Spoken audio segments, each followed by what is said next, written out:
A beginning of the end. Let the silence speak first.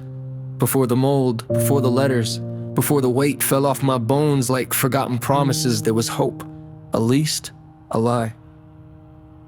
They said sign here, but first buy this. Extortion dressed in paperwork, a handshake with a dagger tucked inside. They showed me the bait, my unit was the switch. I asked to see it, no, they said someone lives there, but someone didn't live in the truth. Cause when I walked in, the walls closed in like a bad decision. Too small to breathe, too big to ignore. Rent rose like steam from a phantom cable line. No upgrades, no separate charges, just fabricated fees and phones that didn't ring except when I called for help. And no one answered. January, my closet wept. Musty air curled around my lungs like a warning. I am allergic to neglect. I wouldn't have rented this, but I wasn't shown the truth.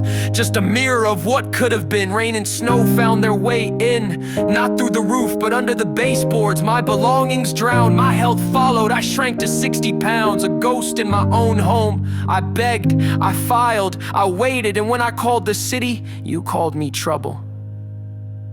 A pandemic of power. Then came the masks and the mailbox letters, threats folded into paper, demanding proof of breath, demanding proof of pain. They wanted a doctor's note to validate my lungs, to store my private truths in a file they had no right to open. I was exempt, but they weren't. Not from decency, not from law, yet they posted signs. No guests, no rights, no humanity. They offered money for needles, bribes for tests. Poor people cornered, injected with fear. This wasn't medicine, it was manipulation. A crime against the body, against the soul, against every code written to protect us. Fall of 2021.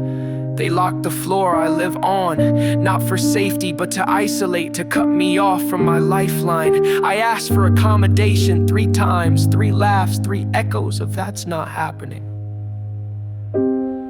Dismissal became policy. Humiliation became routine. I nearly died from the vaccine, from the neglect, from the silence, and when I asked for help, they listed my injuries, not to heal, but to hurt. My trauma was twisted into a mockery, a form filled with malice. They offered me end units again, knowing they were the scene of my suffering, knowing I never asked to move, knowing it would break me, and still they smiled.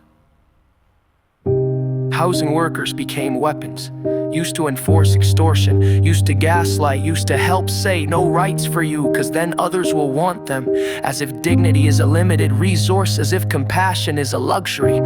The kitchen that isn't a home. I signed the N11 not because I wanted to stay, but because leaving would have broken me more. To see my own place stripped of comfort, mocked by a kitchen too big for a life too small. I didn't move, I mourned. It wasn't a home, it was a layout.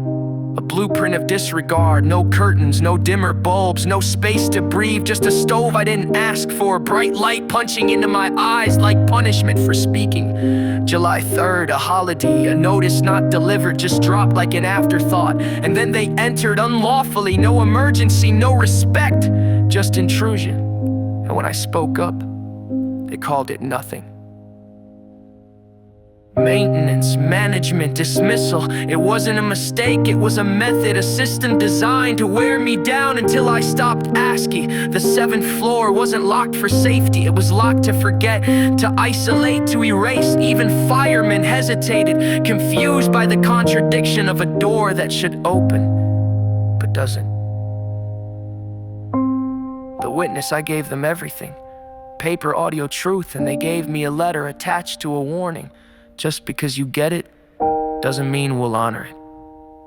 He said my trauma caused my injuries, as if the trauma wasn't theirs to begin with, as if the years of neglect hadn't carved scars into my lungs, my skin, my soul. They offered me end units again, knowing what they meant, knowing what they did, knowing I never asked to move. It was malice, it was cruelty, it was a system that said you don't matter, and then proved it.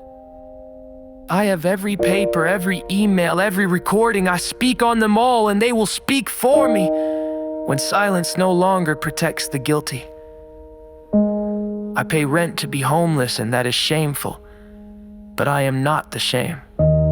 I am the witness. I am the voice. and that didn't stay with you.